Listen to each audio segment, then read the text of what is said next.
Attention, le contenu de cette vidéo peut heurter la sensibilité des plus jeunes, vous êtes prévenus. N'ayez pas peur de laisser un pouce bleu, d'activer les notifications et de vous abonner si ce n'est pas déjà fait. Il y a une raison pour laquelle personne ne parle de cette route.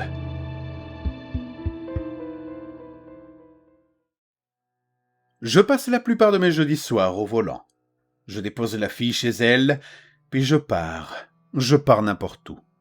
J'ai besoin de ces quelques instants où je me sens complètement libre de toute contrainte.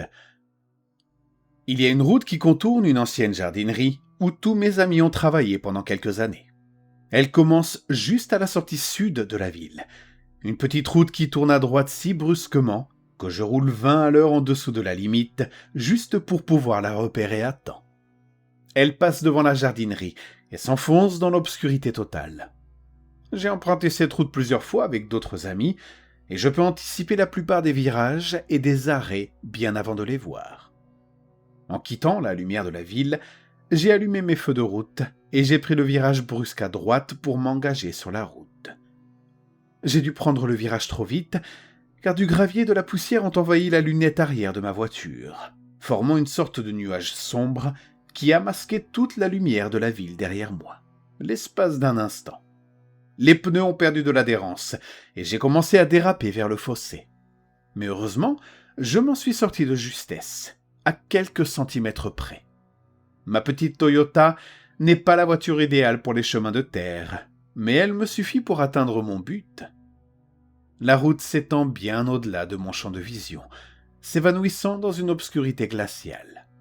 Quelques maisons, de petites exploitations agricoles et des granges sont disséminées le long de la route, chacune avec ses propres chemins sinueux.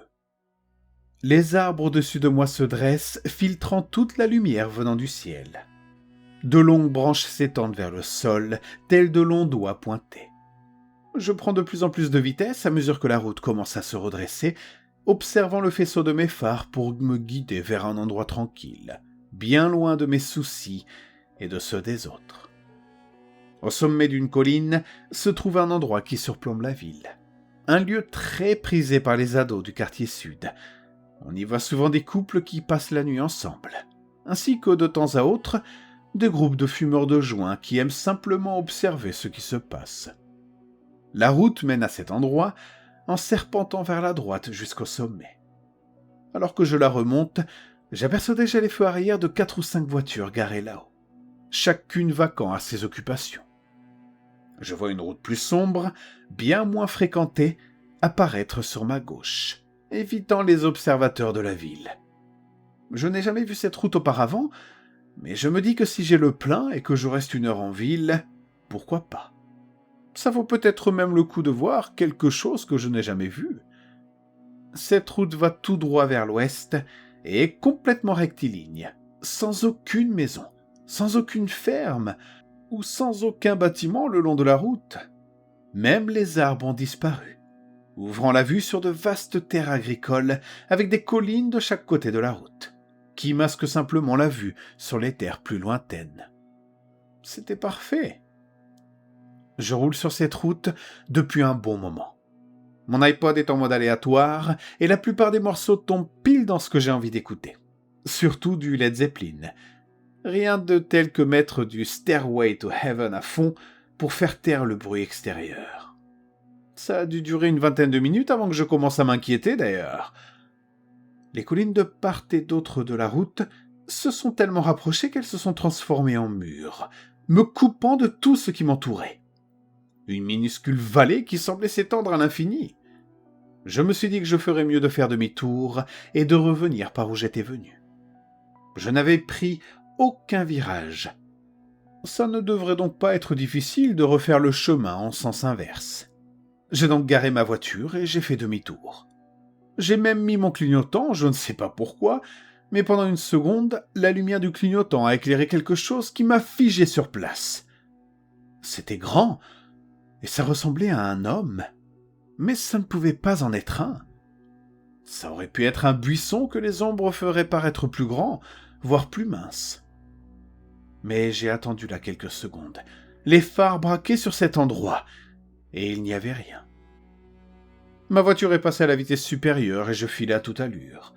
Je ne roulais pas non plus vite que nécessaire, car ici il y a des tonnes de cerfs qui adorent se précipiter sur la route, mais suffisamment vite pour dépasser la limite plutôt que de la respecter. Derrière moi, une lumière a commencé à envahir mon rétroviseur. Je n'arrivais pas à distinguer ce que c'était au début, mais c'était sans aucun doute des phares, et ils se rapprochaient.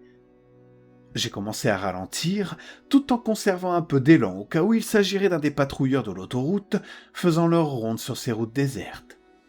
Mais quelque chose me disait que, quelle que soit cette personne, elle ne portait pas de badge.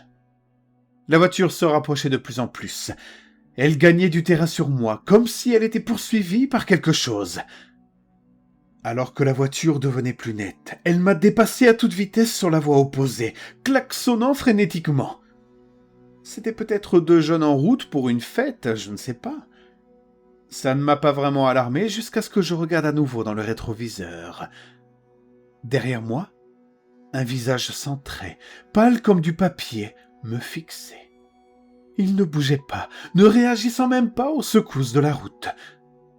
Il était simplement là comme une image sur un écran, à me regarder fixement. J'étais tellement terrifié que j'ai failli perdre le contrôle de ma voiture, déviant tantôt vers la voie de gauche, tantôt vers la voie de droite, tandis que j'essayais de me ressaisir. Je regarde derrière moi, et il n'y a rien, absolument rien. L'air est plus dense qu'avant, presque humide, et chaque inspiration remplit mes poumons d'un air épais et moite. C'est la même chose qu'un peu plus tôt, au niveau du clignotant.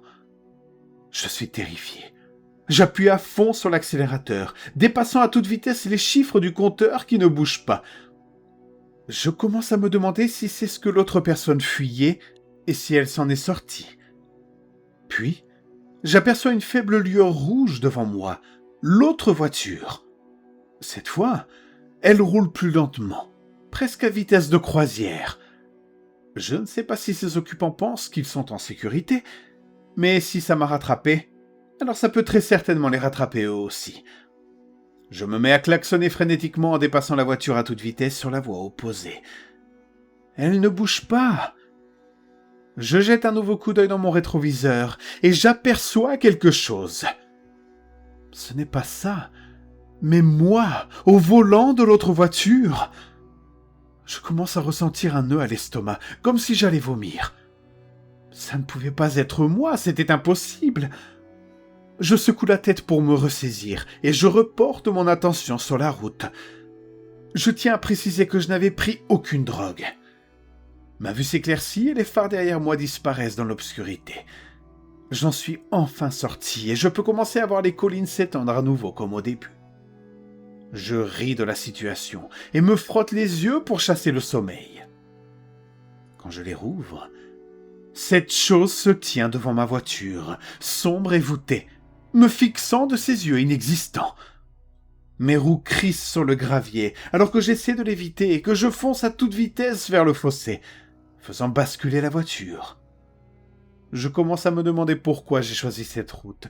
J'aurais pu prendre n'importe quelle autre route. Je rampe hors de l'épave avec le peu de force qu'il me reste. Et juste avant de m'endormir, une Toyota descend la route que je viens d'emprunter, à fond sur Stairway to Heaven. Je n'ai même pas pris la peine de crier.